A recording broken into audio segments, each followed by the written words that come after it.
I ended up doing a radio show, but I was just doing it from my bedroom, and it was a pre-recorded show. I'll just play music and whatever, and I knew a lot of artists. I knew, like, because I travelled with an artist, I DJ'd for an artist, I'd done loads of tours with some. I'd met a lot of people. Like, I feel like in where we grew up and how we grew up, I grew up at a time where we didn't really see an industry. Like, man was just going to radio and just spitting bars. Like, there people were just linking up. There wasn't exactly. Like, everyone was just doing shit because it was just fun, and like-minded people would naturally just gravitate to each other. Do you get what I'm saying? So an artist would know, like, flipping, I'm a DJ, yeah, Chuck, like, I got this tune, can you run this tune or whatever?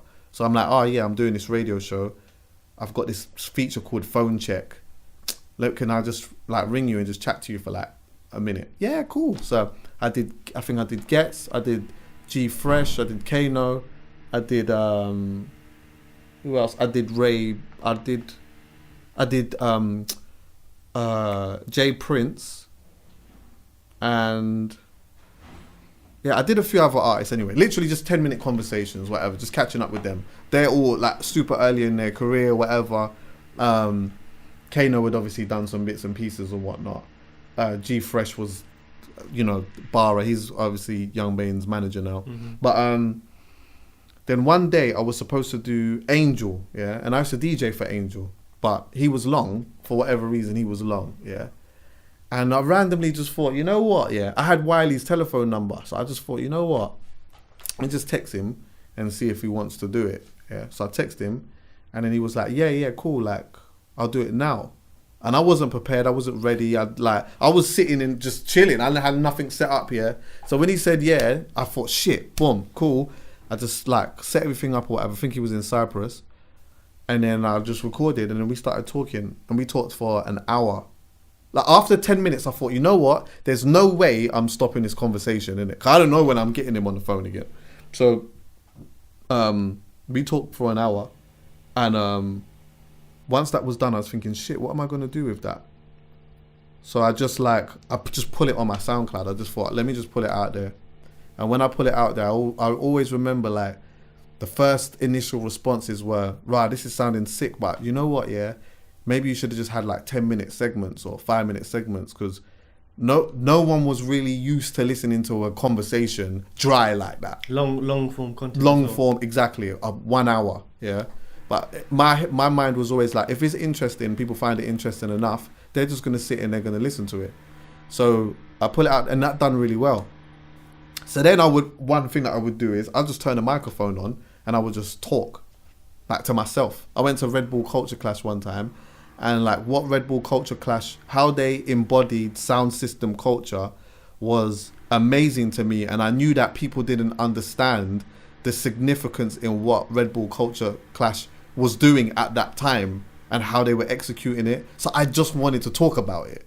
So I just turned the microphone on and just talked for like 25 minutes about it or whatever, or maybe even half an hour.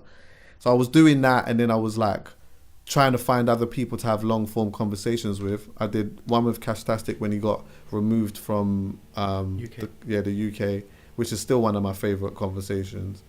I did another one, and then in the end I just called Poet, and I was like, yo, do you want to, like, we should just do, like, a podcast type thing. And he was like, what do you want to do it about?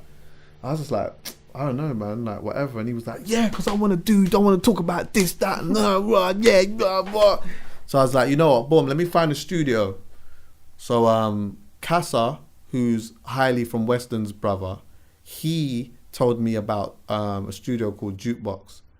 And he gave me a number, rang the number. I linked the guy. We went there, looked at the studio. I said, yep, this is Chris. He said, what do you need? I said, just 2 microphones. That was it. And he's like, cool. So we recorded it. I brought Poet there, we recorded it. Poet was like, when should we do it again?